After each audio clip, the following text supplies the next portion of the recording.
আগে শুনছি পুলিশ মারা গেলে মানুষ আলহামদুলিল্লাহ বলছে রাগের সুরে, তে এখন মানুষ ইন্নালিল্লাহ বলার সময় হয়েছে। কিন্তু ওই পুলিশ যে কাজ করছে তদন্ত ছাড়া এবং এই ক্রান্তিকলন সময়ে বাংলাদেশের একটা পরিস্থিতিতে খার ইশারায় কিসের বিনিময়ে এখন দেশ স্বাধীন হয়েছে শুনছে। এখন কি স্বাধীন, কোন স্বাধীন হয়েছে? কালুর পরিবর্তে কি লালু আইছে? কারণ আওয়ামী লীগের আমলেও তো একটা মামলা সরেলতার আমাদের এমন হয়েছে না যে তদন্ত ছাড়া একটা সাদাবাজি মামলা। আগে যে মামলাটা করছিল কুড়ে করছে, এই কুড়ের মধ্যে করছে তদন্ত হিসেবে একটা মিথ্যা প্রমাণিত হয়েছে। এখন দেশের এমন পরিস্থিতির মধ্যে সে কিভাবে এই মামলাটা করতে পারে? এবং জনপ্রতিনিধি আছে দু একজন, আমি একজন বাজারে ব্যবসায়ী, হ্যাঁ, এখন সে রাতারাতি মামলাটা করছে, এফআইআর করছে। বাথরুমের সাথে এমনিতে আমার কোনো ব্যবসা বাণিজ্য বা প্রতিবেশী হিসেবে কোনো লেনদেন নাই, তার সাথে কোনো ব্যবসায়িক বা অর্থনৈতিক লেনদেন নাই। আমরা একটা জায়গা কিনছি বাথরুমের পাশের একটা বাড়ির পরে, কিন্তু পরে আমরা কেনার পরে জানলাম বাথরুমিয়া ওই জায়গাটা বুয়া দলিল করছে। মানে আমরা কিনছিল মালিকের কাছ থেকে, আর বাথরুমিয়া কিনছিল যে মালিকের এই স্বামীর থেকে। আর মালিক হয়েছে, জায়গার মালিক হয়েছে বাপের সম্পত্তির ওয়ারিসে। তাই শ্বশুরের সম্পত্তি তো আর জামাই বিক্রি করতে পারে না। বাথরুমে কিনছে শ্বশুরের সম্পত্তি জামাইয়ের থেকে। ওই বাথরুমে আর এই বুয়া দলিল সে আদালত আবার আমরা মামলা করছি তার দলিল বাতিলের লাগা। এরই প্রেক্ষিতে আবার এর আগে আমরা যারা কিনছি এরাও তার দলিল বাতিলে মামলা করছে, বুয়ার দলিল, এবং তার নামে সিটিং মামলা করছে।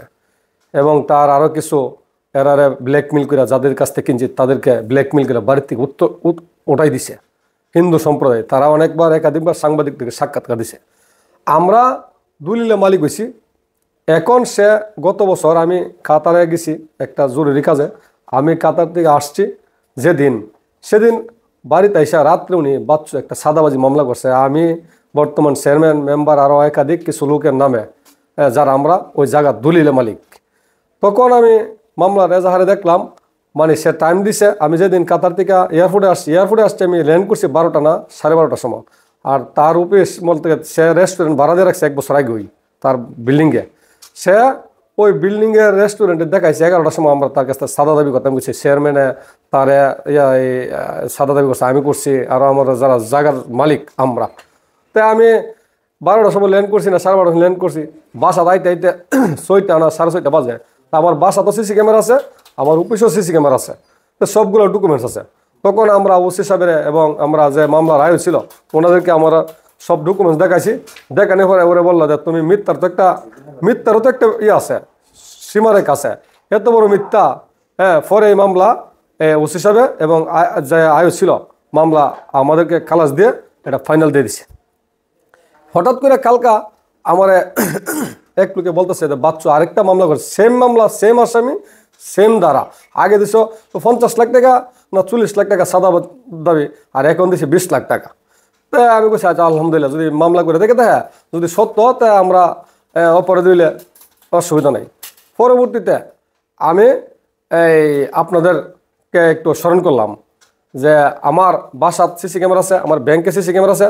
সে এই আজকে হলো 7 তারিখ, 3 তারিখে এই মাসের সেপ্টেম্বর 2024 3 তারিখ, হ্যাঁ, সন্ধ্যা 7টা দিশের টাইম তার অফিসে আমরা গিয়া তার সাদা দাবি করছি। তা আমার কথা হইলো আপনারা আসছেন, আপনারা আমার সিসি ফুটেজগুলো দেখেন। 16টা 32টা সিসি ফুটেজ আছে, হ্যাঁ, আমার 2টা ডিভাইসে। আমি ওই দিন সারাদিন আমার অফিসে ছিলাম, পাশাপাশি আমার এখানে আমার অফিসে 2বার নামাজ হই। আসরের নামাজ পরের থেকে আমি 9:30 এদিন আমাদের ব্যাংকের যে কোনো একটা হিসাবে একটু দেরি ছিল। অফিসার হয়ে গেছে 7টা 7:30টার সময়, আর আমি তখন 9:30টার সময় বাসাত গেছি। হ্যাঁ, আমি আসরের পর থেকে 9:30টার সময় বাসাত যেতে তাহলে 7টার সময় তার কাছে আমি কিভাবে গেলাম। এবং চেয়ারম্যানরে 2 নম্বর না 3 নম্বর আসামি ছে চেয়ারম্যান তখন ঢাকা, তার বাসা তো সিসি ক্যামেরা আছে। সে ঢাকাতে, তার 3টা মোবাইল সিম কার্ড আছে, মোবাইলের লোকেশনও আপনারা দেখেন। সে ঢাকা, তার ফুটেজ আছে সে বাসাতে। মানে ওই টাইমের 2 ঘন্টা আগে পরে দেখেন, আমারও সিসি ফুটেজে ওই টাইমের 2 ঘন্টা আগে পরে দেখেন আমি কোথায় ছিলাম। এখন সে হচ্ছে তার বহুত পুরানা বন্ধু একজন বাবুল করে নাম, সে একাধিক সাংবাদিকের কাছে সাক্ষাৎকার দিছে সে 4 তলা বিল্ডিং করছে, আরো একটা বিল্ডিং বিক্রি করছে, আরো 2-3টা জায়গা বিক্রি করছে, সেই টাকা পাইলো কই? তার বাচ্চু ভাই, হ্যাঁ, এই যে বাচ্চু মিয়া বিজনেসও নাই, এই বড় ধরনের নাই। মানে এখন সে নাকি তার ওই বাবুল ভাইয়ের যে সাক্ষাৎকারে আমরা শুনছি, সে রোহিঙ্গার বিভিন্ন দেশের মাধ্যমে, নেপাল, ইন্ডিয়ার মাধ্যমে একটা সিন্ডিকেটের মাধ্যমে পাচার করে এবং নাগরিকত্ব বানা, আবার আদম ব্যবসা করে। এরপরে এই হিন্দু সম্প্রদায়ের জায়গাগুলো যে দখল করছে, একাধিক সাক্ষাৎকারে হিন্দু মেয়েগুলা ধারে সাংবাদিকদের ধারে এলাকার লোকদের ধারে ঘুরছে। আপনি আওয়ামী লীগ, তখনকার আওয়ামী লীগের নেতারাও বলছে, আপনার খুঁজ নিয়ে দেখেন। কিন্তু গ্রামের মধ্যে সে 15-20টা মামলা একাধিক উলট পালট করে, মানে 15-20টা মামলা, এবং সে পুরা গ্রামে ঝগড়া বিবাদে মানে একটা এলোমেলো করে হঠাৎ করে সে চলে বিদেশ গেছে। আচ্ছা, আমাদের কথা হচ্ছে যে আপনাদের আমরা জানি যে ওরাইল পুলিশ ফাঁড়ি যে স্থায়ী এটা তদন্ত কেন্দ্র যেখানে হবে, জি, এবং ওরাইল পুলিশ ফাঁড়ির জায়গাটাই অত্র এলাকার লোকজন, ফরেস্ট কর্তৃপক্ষ সবাই এরা আপনাদের কাছ থেকে কিনে নিতেছে, এবং আপনাদের ওই জায়গায় পুলিশ ফাঁড়ি হবে।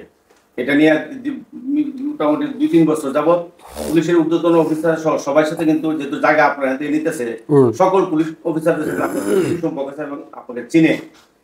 এমন একটা মামলা যেখানে কোনো ঘটনাই ঘটে নাই, কোন রকম তদন্ত ছাড়া থানার যিনি নতুন আসছে, ওসি তদন্ত যিনি দায়িত্বে আছেন, উনি এফআইআর করে করলো। আপনি তো পুলিশ বান্ধব লোক, পুলিশের সাথে আপনাদের চলাফেরা, এটা আপনি কিভাবে দেখতেছেন? এটা হইলো আমরা পুলিশের জায়গা, আমরা 2 ভাই জায়গার মালিক। আমরা একটা চুক্তি করছি, হয়তো বিভিন্ন কারণে আমলাতন্ত্রের কারণে একটু দেরি হইতেছে। পুলিশের ক্যাম্প তো আমরা দিয়ে দিছি, হয়তো আমরা একটু এই ছাওয়া পাওয়ার মধ্যে একটু বিলম্ব হইতেছে। আর এখন নতুন করে আমার ভাই সাবেক যুবদলের সেক্রেটারি ছিল 5-6 বছর, এরপরে যুবদলের সভাপতি ছিল 6-7 বছর। অনেক হামলা মামলার শিকার, যেহেতু আমরা বিএনপি পরিবার, তা আমাদের উরুয়াইলের আওয়ামী লীগ বিএনপি অত বড় ধরনের একটা নাই, মানে শত্রুতা নাই। কিন্তু রাষ্ট্রীয়ভাবে তো আমার ভাই মামলার শিকার, 2-4টা মামলার শিকারে আমরা অনেক ক্ষতিগ্রস্ত। হ্যাঁ, আমরা অনেক ক্ষতিগ্রস্ত। কিন্তু পুলিশের শুনছি পুলিশ মারা গেলে মানুষ আলহামদুলিল্লাহ বলছে রাগের সুরে, তে এখন মানুষ ইন্নালিল্লাহ বলার সময় হয়েছে। কিন্তু ওই পুলিশ যে কাজ করছে তদন্ত ছাড়া, এবং এই ক্রান্তিকলন সময়ে বাংলাদেশের একটা পরিস্থিতিতে খার ইশারায় কিসের বিনিময়ে সে একজন জাতীয় পার্টির লোকাল চেয়ারম্যান, সে বারবার মানে 2বারের চেয়ারম্যান, সে অন্য চেয়ারম্যানের ডাবল ভোট পা। হ্যাঁ, তার নামে এখন পর্যন্ত কোনো দুর্নীতি নাই। মেম্বার ভিন্ন মতলম্বী মানুষ থাকতে পারে, কিন্তু মেম্বারও 2বারের ব্যাপক ভোটের জনপ্রিয় মেম্বার। আমরাও অপরাধ, আমরাও হিন্দু মেয়েদের জায়গা কিনছি, কিন্তু বাচ্চু মামলা করতে পারে। সে যেহেতু আমাদের সাথে জায়গা নিয়ে গেলাম, সে জায়গার মামলা করছে, আমরাও করছি, কিন্তু সে আবার সাদাবাজি মামলা, একটা ফাইনাল হয়েছে, আবার একটা সাদাবাজি মামলা করছে। এখন পুলিশ ওই মামলাটা রুমে বসে থাকিয়া, সে উড়াইল না এসা কুচ খবর না নিয়া, সে কিসের বিনিময়ে বা কাদের ইশারায় সে মামলাটাই আওয়ামী লীগের বাচ্চু জয়েন্ট সেক্রেটারি, অনেকদিন অলিখিতভাবে জয়েন্ট সেক্রেটারি ছিল আওয়ামী লীগের। আমরা আওয়ামী লীগের লোকগুলোর সাথে আপনি যোগাযোগ করে দেখেন, সিনুরের সাথে। পরবর্তীতে তার ওই যে মহিলাদের যে জায়গা সম্পত্তি যখন কেলেঙ্কে রয়েছে, এবং তার ভিডিও ক্লিপ বাড়িছে, তার ভাইরাল ভিডিও ক্লিপ বাড়িছে, পরে আওয়ামী লীগের মানে নিছে না তারে না নেওয়ার পরে মুশারফ চেয়ারম্যানের ছত্রছায়ার সাথে তাইক্যা চেয়ারম্যানের জাতীয় পার্টিতে কিছুদিন দৌড়দৌড়ি করছে, চেয়ারম্যান নির্বাচন, পরবর্তী চেয়ারম্যানের তারে পদে দিই নাই। এখন আবার শুনতেছি বিএনপির তো সরাইলে 2-3 গ্রুপ, আমরা আগের থেকে দেখতেছি, যে কোনো একটা গ্রুপের আওতাধীন হইয়া সে তার ব্রেকডিট দিয়া তার নাম ঢুকানোর চেষ্টা করতেছে, সে বিএনপির দাবিদার হয়েছে, আবার সরাইল বাহন বেরো দৌড়দৌড়ি করতেছে। এখন আমার প্রশ্ন হইল, আমরা 15-16 বছর যাবৎ এই জিম্মি বলতে গেলে একটা আতঙ্কিত অবস্থা টাইকা মানে একটা মিলমিশা করে চলে আইসি।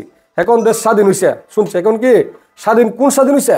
কালুর পরিবর্তে কি লালু আইছে? কারণ আওয়ামী লীগের মূলত একটা মামলা সরেল তার আমাদের এমন হয়েছে না যে তদন্ত ছাড়া একটা সাদাবাজি মামলা।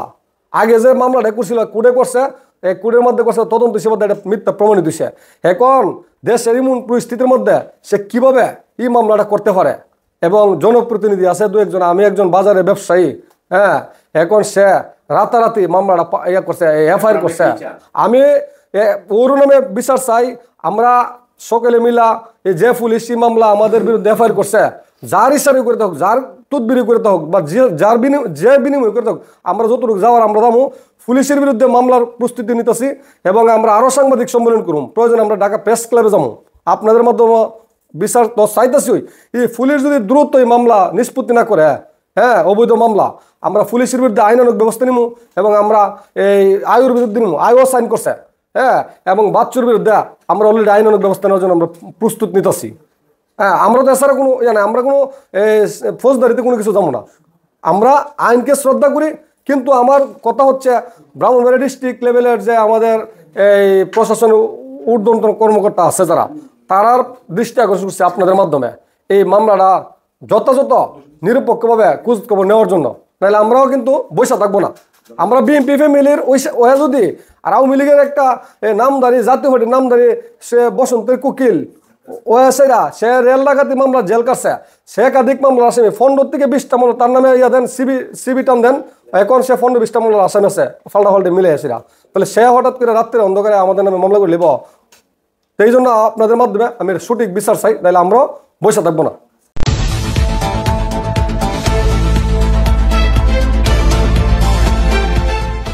পূবের আলো, সত্য প্রকাশে দুর্বার সাহস।